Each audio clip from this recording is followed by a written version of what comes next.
Hello friends, so you're welcome back to the Princess Amarachi show, and this is meeting the Oliyides.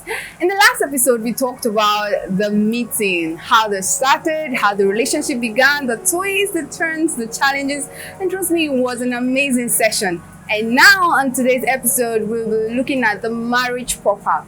Of course you know that marriage is a very deep and when I mean deep experience, and the Oliyides are here to tell us how they've been able to navigate their 5 years of marriage so far. Okay, so let's get started.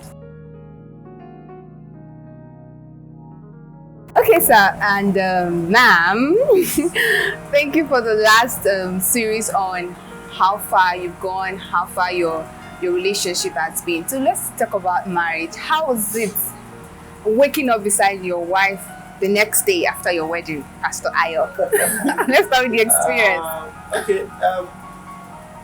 For me it was something amazing. The first night we slept together, woke up the following day. I was just telling myself, wow, sleeping beside a woman, waking up. I told her, like, this is good. You know, and ever since we've been evolving, like I used to say, we've had good times, we've had a little slight bad times, we've not had it worse, but it's been amazing. You know, the first few weeks of our marriage, we were just eating cakes and tea. I was determined to go fat. And she was making amazing soups for me, and there was nowhere to go, you know. Amazing. The following day we were at church. The following day, after Sunday, Monday we went to church together. Wednesday we went to church together. We were practically, you know, but it's been an amazing journey. Yeah, this is Ruth. So share your experience with me. And then on the wedding night, I was like, so I'm married now. So this is how marriage is. So this is how marriage is going to start. And for me, it was a journey that I was looking forward to. Because I had a lot about marriage. Good news, the bad parts, the good parts. You know, I was determined that this is my own marriage and I have to go my own journey. Because you do not judge your marriage by stories that you have heard or other people's marriages that you have heard. So I was determined, okay, this is now. You can actually decide. You can decide how you want to have your own journey. Your journey doesn't have to be another person's journey. And so although I've heard so many things about myself, some of those things will just scare you. You know, and you know, for me, some of the stories I've heard were kind of scary. Some of them were, you know, in this African community, they're like, if you don't give birth before a particular time, after 1 year, you get, and the tension start rising, start affecting your marriage and all that. But you can determine that this is my marriage, this is what I want to achieve in my marriage, whether there's a baby, whether there's no baby. Because after we got married, we had to wait on God before we had our first son. We didn't have the luxury of some people. The next month, they have carried belly. We had to wait for like almost 2 years before we had light. So light will be 3 years. Light is 2 years plus, and we are clocking 5 years married. So you can understand that we didn't have a baby immediately. So were there tensions? So some of those fears were there. Okay, but again, I don't want to go deeply into some of those things, but the thing is that it has been a journey that you have committed into the hands of God and told God to take charge of it and God to charge of it. Wow. I'd like to add one or two things to what you said also. One of the reasons why I'm excited about what we're doing now with Princess Amara is that you rarely hear people tell their stories, good stories, and the marriage stories, how they navigated it what you often hear is the bad part of marriage. And everywhere you get scared about marriage. Marriage is not easy. Marriage. But you hear a lot of bad stories about marriages than the good stories. And that's why I'm so excited about this. That we're telling the world that marriage is sweet. It has its challenges, but we can have the best of marriage. People say that don't endure marriage, don't endure this, enjoy it. I beg to differ. You have your enduring period, you have your enjoying period. All together, they make the soup very delicious. We didn't have so many bad times that would have been bad had we not decided that this is how we want our marriage to be. So bad times would have been better than bad. Yeah, We would have got okay. Let me say this one: shock and funny. On the day of our marriage, I told her on that of our wedding. I said after the tradition, I said take everything. That's funny. I said take everything that you need from the car. Since you don't want to go back to the hotel, you want to make your hair. Take everything you need. And she said okay. So she took a little, or maybe she didn't take at all. So I drove the car back to the hotel. Our car was there, but most of our stuff were in my car. So I went back to the hotel, only for me to dress up, get to church, and she was coming very late. So I asked her, I said, why did you come late? She said, my shoe was in your car. I said, but I told you to take everything. She said, I said, shut up. I said, shut up. I said, never in your life. That was her response. I said, never in your life tell me to shut up. I felt like slapping her. In front of church, I was on the altar, I was in front already. She just came in with her dad, and we were talking. She said, never in your life tell me to shut up. I was like, I think you're going to So immediately I just told myself, no. Yes. I just hugged her and said, I know. Immediately we died there. We decide what we want, not because there will not be challenges, but we decide to be joyful and to bring up solutions immediately. That's the beauty of marriage. Wow, this came too early. The shock Okay, no matter how long people court, there are certain characters, things that you might not even know just because you're not living with the person. So I want to know, were there surprises when you got married? Were there things you didn't expect? Whether they were good or bad? I didn't know this about her. Okay, I didn't know this about him. Should I start? Yeah, you can. The good is that you can't know someone 100%. The more you're into marriage, the more you get to know. That's why they said marriage is like a school. You're learning every day. And were there some things that I knew about him? Yes. Did I know him 100%? No. Were there some new things I started discovering? Yes. There are some things that were surprising to me, but I had already prepared my mind for them that okay, this person is not a perfect person. Marriage is not a coming together of two perfect people.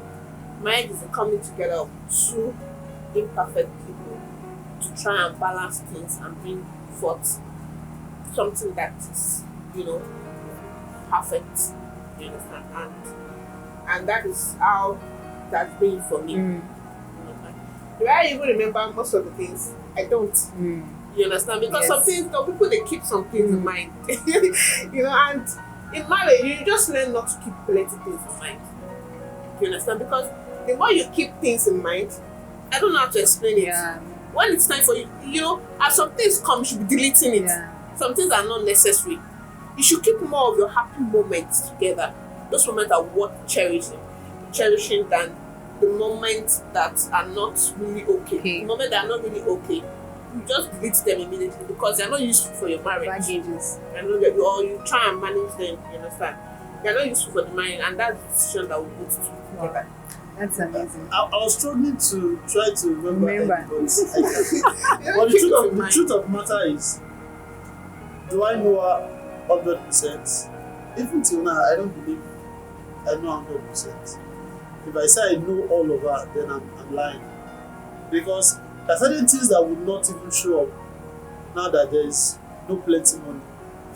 You understand what I'm saying? Yes. You know, if she has 10 billion in her account, I don't know what she will do. But we have told ourselves there's something I like to do. I like to focus on people's strength than their weakness. Okay. I like to celebrate people that talk bad about me. So you find out that I easily forget the wrongs that people do to me. And however little I can recollect and remember and say specific dates of the good people did to me. I know that at times when she gets angry, you have to just go and try to apologize.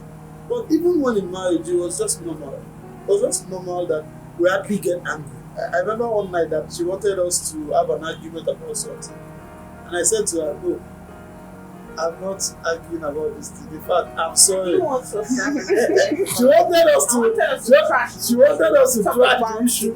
But I said no. Say that I wanted us Could to have have argument. She wanted trashing. She wanted us to You're saying trash argument. the languages. She wanted us to settle and talk about. I felt like if you talk about this thing, you go. So I wanted us to just keep it. And somehow, we have learned to improvise, not sweep things under carpet, not pretend as if things did not happen, but to look for possible solution before it gets out of her. So if I tell her shut up, I know that she doesn't like to shut up. Do you understand? There was a time I said the word, she said no, don't use that word. I felt like this is the word that we use normally. I said don't use it. I understood that immediately. So what happens to us as couples is that we get to understand ourselves every day, knowing that there are certain things that will come out. But in this marriage, I've not seen plenty surprises. That's it. I've not seen things that I will just say, this be my wife. No. And I'm not sure I've exhibited that to her too. Okay. God has helped us to understand each other and to understand what to do part time and what not to do. And we're not pretentious. Yeah. We don't pretend about anything. In fact, there are certain decisions we took together that I was taking and I was like, how would my wife react to this? And when I told her, she said, why not? Let's do it. And that's how. That's Okay, that's great. Now there is this statement people make. They say that love is never enough. Like there are other things that you need. How true is it that love is not the basics that is sustaining your marriage? Well, I really don't believe that statement, because the basis of everything in life is love. Whatever we do in marriage is based on love. I know that there are other components, but what is tying everything together? For example, the Bible said the fruit of the Spirit is started with love. Love is the base upon which every other thing stays. So, be it understanding, it has to do with love. Be it integrity, it has to be in love. Because someone like Abimelech said to God when he took Abraham's wife, he said, I didn't know she was Abraham's wife. I did it in the integrity of my heart. And God said, actually, now waiting keep you with that. We can do things, we can be honest, but it may not be out of love. And if it's not in love, or we can say the truth and it's not in love, and when it's not in love, it will jeopardize everything. So I think that love is very important aspect or part of marriage. But there are other things like understanding, being truthful to one another, being accommodating, being warm, having compassion for one So we another. add money too. Yeah, money is very essential. I was watching the movie some days ago, and I went to her and asked her a question, and I began to cry. Because I thought of 50 years from now, if I don't have the resources I have now, in 10 years time, what will become of our marriage? Are you still going to love me the same way? And I began to pray to God and say, God, help us, even as we grow old. So I think money is very important, critical in marriage, but it has to do with love. If your husband does not have plenty, you have signed a lifetime agreement, to love that person. There was no money involved before you signed that agreement. And even if there was money involved, love should cover every other aspect. I should be able to make excuse for my wife, in love. We went for a seminar, and that has helped me to have a different mindset about life, even when I'm not even expecting it. So the woman said one of the tests of love is mention every other thing, and said infidelity. So I said to myself, if truly I love this woman so much, and one day because of one reason or the other, I caught her in the act of infidelity, does it stop my love totally? With just one act, just erode everything I have for her. I could get angry, I could get unhappy, I could be furious about it. But if truly I love her, like God loved us, that we commit sin, we even deny Him, we betray Him, yet He still comes back to love us, can I be that to my wife?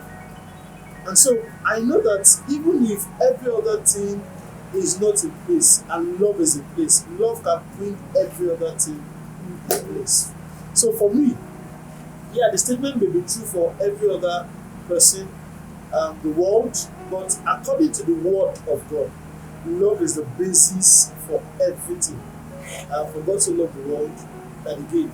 So if there's no love, giving becomes a fruitless action. So if I don't love my wife, if love is not the basis, my money is useless, my understanding is useless, my discipline is useless, every other thing is useless. I can be disciplined not having affairs with every other woman, yet I'm not satisfying my wife with love. You get what I'm saying? Yes. So I think love is very critical in marriage. Maybe she has. Do you agree? Do you agree with that? Of course I do. Okay. Love is the basis of marriage. I think the problem is people don't really know what love is. So people try to use the world's model for love. Because if you look at the world's model for love, it's actually not enough. Oh, yes, that's where the confusion That's where the confusion is. But when I'm talking about God's kind of love, it breaks every barrier.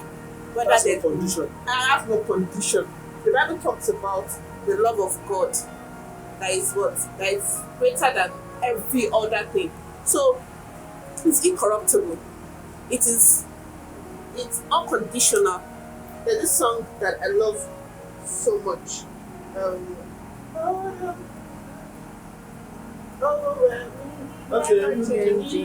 That's love of God. Yeah. Yes, I'm always pushing through, always running after you, always pursuing you. Yes, and so there's this love of God that binds up a Christian marriage. That is unforgivable. Yeah. You understand? So even in the midst of whether there's money, whether there's no money, the love stands. Whether there is a child, whether there's no child, that love stands. Whether there's infidelity, there's love. You understand? Whether there's in the midst of storm, in the midst of when everything breaks down, love remains. That's how strong love is. But if we begin to look at love the way people of the world define it, we begin to think, love, what is love? Give me money, Gary, give me this one. No, but when you look at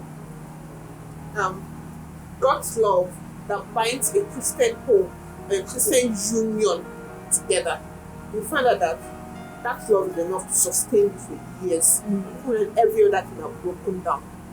You understand? Even when we have no home, we will love each other and go and sleep together. We'll go and sleep on. We don't not get to that level, but we're together. Okay, so let me say this. With respect to what you just said. Yeah. I told you immediately after we got married, we started going to church. Yes. There was no other need for us because I'm a pastor in church, and we needed to, So I think the third Sunday we were going to church, we had 100 naira. We didn't marry. Before we got married, we didn't even have shish. We didn't have anything in the account. Oh wow. We had 100 naira. Funnily, I thought the money's spread us on our wedding day. I thought the money was enough for 5 years. Because anytime we want to get something, they don't speak. Money day, the nylon one. I didn't know it was 30 naira, 20, 50 naira, and all that. So I thought we had enough money for at least 1 year. So Saturday, I checked. I said, how much do inside that nylon? She said, 100 naira. I would need at least 300 naira to get to church. At least 300 naira to get to church. So I told her, I said, okay, don't worry, I'll go to church. Please tell me. She said, no. I said, we have 100 naira. 100 naira cannot even get me anywhere. She said, I'll go with you. She now made a statement. She said, I told myself that I would always go with you, even if there is nothing. I prepared myself to trek with you if that's what is needed to go to church. My heart melted. Because for a woman to make such a decision, it's much more than the world definition of love. Wow. So I told her, okay, this is what we do. We wake up very early, we get out. So we got to the bus stop. Luckily for us, we saw who should be 100 naira. Wow. So I sat down, I lapped. Literally lapped church. I lapped her to Oshodi. When we got to Oshodi, when we got along the way, somebody came down and they said, sit down now. I said, okay. She sat down. We got to Oshodi. We decided to walk from Oshodi to church. And we walked joyfully together. Normally, we were supposed to take bike from the bus stop, but we trekked down. Down together. And since that day till now, we have not lacked wishes. Because if love was not involved, if she decided that she was going to stay at home, I would go to church and then to Mama. But I felt like God looked at that and said, if these guys have made this decision to serve, then I should honor them also with resources. So I think that if love is the basis, which is unconditional, incorruptible, then every other thing can come in place. We were without child for about 2 years. We were still very much in love. In fact, nothing was affected. On our first year anniversary, we went to Abeokuta to enjoy ourselves. We just enjoyed. So love, incorruptible, unconditional must be the basis. But we pray also that God brings other things. The child, the money, we were coming back home one day from church. So amazing. Thank you so much. I love this woman. We were coming back from church. She was pregnant of light, and rain was everywhere. And we came down from the bus at Yamapaja, and the rain beat us so well. And we had to hide somewhere. And then I was praying to her. I said, God, if it's just God, give it to us. This woman was pregnant, and I called a friend of mine to come and pick us. He said, the road is bad, but I can't come. I said, God. But you find out that through all that, she never complained once. Why? She has chosen to love without condition. It was not promised on money. It was not promised on anything. It was not promised on whether I even drop plenty money, or not. It was not promised on anything. It was promised only on love and God. And every other thing began to fall in place. I love it. Such a touching moment. Wow, thank you, Pastor. You and Mrs. Ruth. I'm really getting so much insight here, and I know that you're getting a lot of information from this. Like, love is the basis for marriage, for any relationship, and with love, you can gain as much as you want. So, the love we're talking about is not the love of the world, because if it's the love of the world, like Mrs. Ruth said, she said that love is not enough. But we're talking about the love of God, and it's all encompassing. That's amazing. So let's go over to how you've been able to sustain your communication. Has there been a time where the communication was in any way there was a dysfunction, or people were so busy, or anything happened, and how were you able to resolve that, Mrs. Ruth? Something about communication is they have to be understanding. I'm not a very good. I get tested easily. Okay, that's also this bad part of me. I get tested easily and I get angry easily. My boy, he's more patient. You get. So in communicating, we can't have two the same